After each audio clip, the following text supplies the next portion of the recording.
बच्चों, आज हम तरंग प्रकाशिकी का एक इम्पोर्टेंट टॉपिक है हाइगन्स का द्वितीयक तरंगिकाओं का सिद्धांत, Huygens principle of secondary wavelets, इसको जानेंगे। तो ये क्या है, हाइगन्स ने किसी माध्यम में तरंगों के संचरण के संबंध में एक सिद्धांत दिया था जिसे हाइगन्स का द्वितीयक तरंगिकाओं का सिद्धांत कहते हैं। इसकी निम्नलिखित परिकल्पनाएं थी, यानी इसके जो मुख्य बिंदु थे वो 3 थे।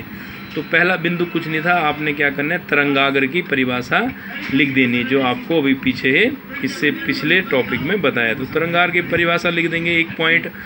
दूसरे पॉइंट में आपने लिखना है कि तरंगाग्र पर स्थित प्रत्येक माध्यम का कण एक नए तरंग स्रोत का कार्य करता है, जिससे नई तरंग सभी दिशाओं में निकलती हैं। इन तरंगों को द्वितीयक तरंगिकाएं कहते हैं तथा ये भी माध्यम में प्राथमिक तरंग की चाल से आगे बढ़ते हैं। यानी प्रत्येक माध्यम का कण क्या करता है, इसमें नए तरंग स्रोत का कार्य करता है और नई तरंगें सभी दिशाओं में निकलती हैं। दूसरा उसका पोस्टल्यूट था। तीसरा पोस्टल्यूट क्या था उसका, यदि किसी क्षण आगे बढ़ती हुई द्वितीयक तरंगिकाओं का अनवलोप का मतलब है उन्हें स्पर्श करते हुए हम पृष्ठ खींचें तो यह अनवलोप उस क्षण तरंगाग्र की नई स्थिति को ये यहाँ पे चित्र में बताया गया है कि ये हमने क्या किया है, कोई तरंगाग्र को ड्रॉ किया है ए बी।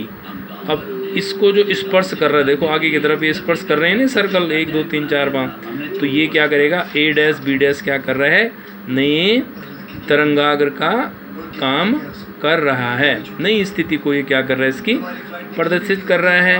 और दूसरा इसमें क्या लिखा है, ये पीछे भी ये टच कर रहे हैं, नहीं कर रहे हैं, ए डबल डैश और बी डबल डैश। तो हाइगन्स ने क्या कहा था कि वो पीछे वाले, यानी पीछे की दिशा में भी हैं, इसमें पीछे की दिशा में भी कर रहे हैं और आगे की दिशा में, परंतु हाइगन्स का सिद्धांत पीछे वाले अनवलोप को, यानी पीछे जो स्पर्श कर रहे हैं इनको स्वीकार नहीं करता है। वो केवल किसको मान रहा है, जो आगे बढ़ रहा है।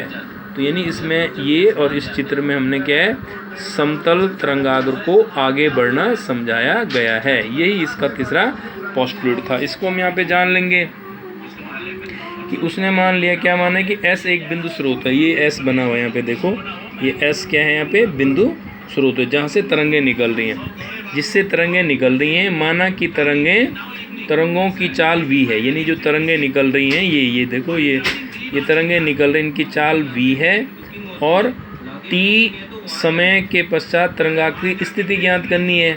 तो इस समय अंतराल में प्रत्येक द्वितीयक तरंगिका जो दूरी चलेगी वो कितनी चलेगी, v इंटू टी।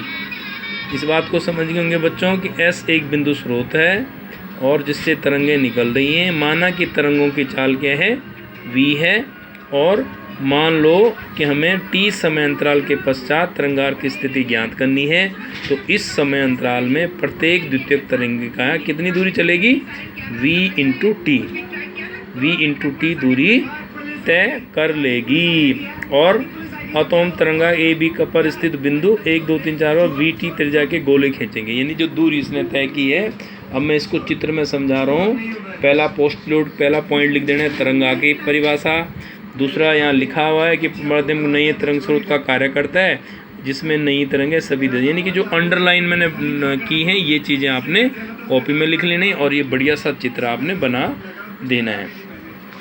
तो इस चित्र का मतलब क्या हुआ कि जो A और B में है, 1 2 3 4 5 ये क्या हैं, ये तरंग की स्थिति हैं। और जैसे ये सर्कल यानी तरंग के स्थिति को खींचा गया है तो जो आगे टच कर रहा है तो A डैश B डैश ये क्या कर रहा है, एक नए तरंगाग्र की स्थिति को बता रहा है और पीछे भी ये टच कर रहे हैं A double dash B double dash. लेकिन हाइगन्स ने क्या कहा था, उसने पीछे की दिशा में जो पीछे वाले एनवलप हैं उनको स्वीकार नहीं किया था, केवल तरंग को आगे वाले एनवलप यानी जो आगे स्पर्श कर रहे हैं उसी को स्वीकार किया था। और ये समतल तरंगाग्र की स्थिति, इसमें अगर समतल होगा ये तो क्या था, ये सर्कुलर में है तो ये समतल होगा, तो ऐसे बना सकते हैं आप इसको, समतल तरंगाग्र को आगे बढ़ना सिखाया गया। तो यही हाइगन्स ने कहा था।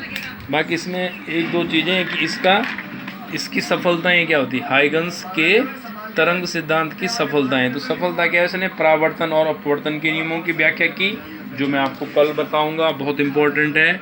और इस सिद्धांत से प्रकाश के व्यतिकरण और विवर्तन के बारे में भी समझाया था। ठीक है। और विफलताएं में क्या लिख देना आपने, 2 पॉइंट लिखने कि माइकलसन मोर्ले ने अपने प्रयोग में काल्पनिक माध्यम ईथर की उपस्थिति को सही नहीं माना।